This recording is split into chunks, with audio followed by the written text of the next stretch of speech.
Welcome to Performance Cedric's Dojo, where I'm going to show you exercise tutorials with education and entertainment.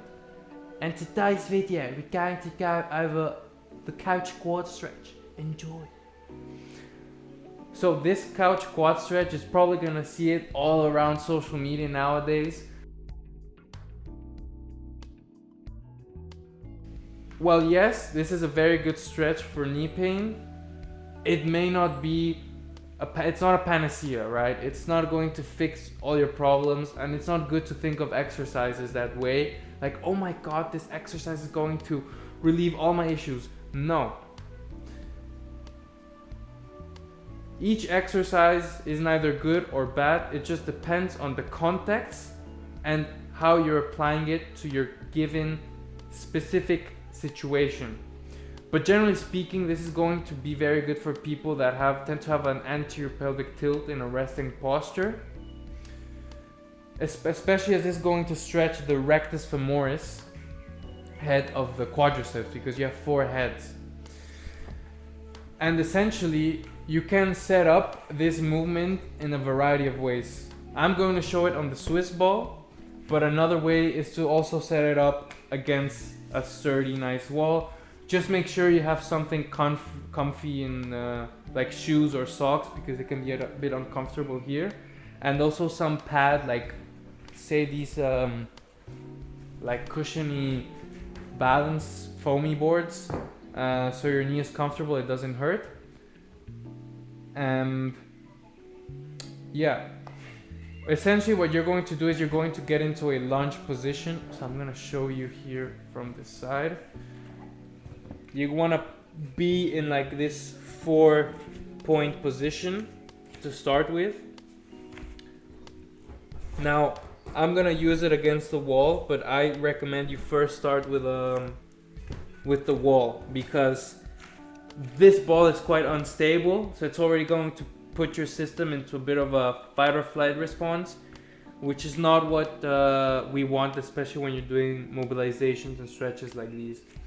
So now that you're here, right, you were in the 4-point position like this, and then, so I'm doing a bit of a weird movement with the ball, but if you're against a wall, this is easier. And then you want to be in this position and bring the opposite leg in front of you. So the one that you have against the wall, the opposite leg is going to be in this like 90-degree position. This would already be one part of the movement. Like some of you may already be like super tight. Others may be like, yeah, what the fuck? I don't feel shit. What the fuck am I doing, Cedric?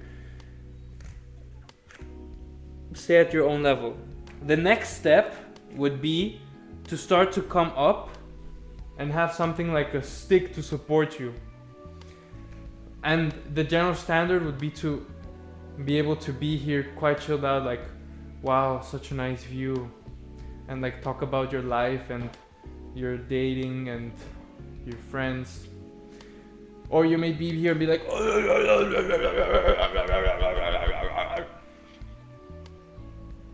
which is normal, as a lot of people tend to be quite tight in this position here. Either way, stay at your level, don't force it. And especially don't put your body in a position that it's not ready for. You want to slowly get it into that place without force. But in terms of execution, right, if I'm gonna put myself into the stretch,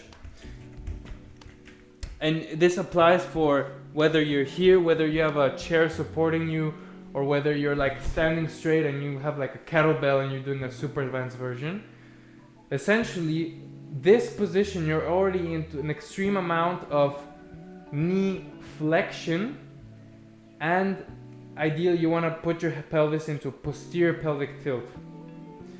Now, this is the hardest and most important part of the stretch, is you want to squeeze your bum and your lower abs in order to create that posterior pelvic tilt, as that's going to increase the stretch here. So there's 2 varying degrees of tension. Either extreme tension is when, imagine you have a friend that's coming up with a stick and wants to put it up your butt and you're squeezing super hard. That's way too much.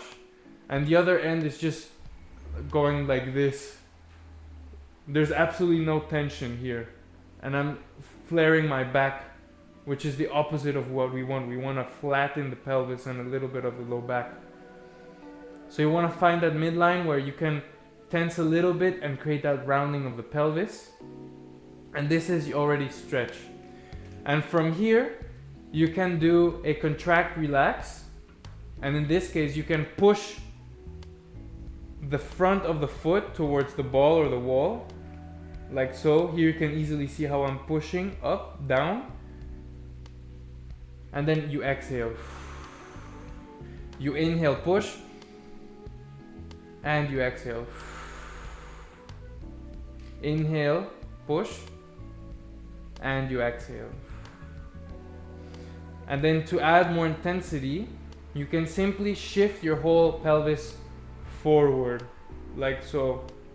That doesn't mean I'm going like, right? The upper body's not leading. It's all one line, moving forward like so. And that's going to increase the stretch here. So pointers, don't tip your pelvis back. Try to flatten it as much as possible without too much tension, but also absolutely no tension. And take deep breaths, and you can do the contract, relax of pushing the ball. The prescribed repetitions are going to be shared with you in privately if you're a client, but generally speaking, you can do the contract, relax, 5 seconds tense, 5 seconds relax, 3 to 5 times. And usually when it comes to larger muscles like the quadriceps, you can stretch from 60 seconds to 90 seconds. I hope you found that helpful, and I'm going to close this dojo session to conclude the couch quad stretch introduction. So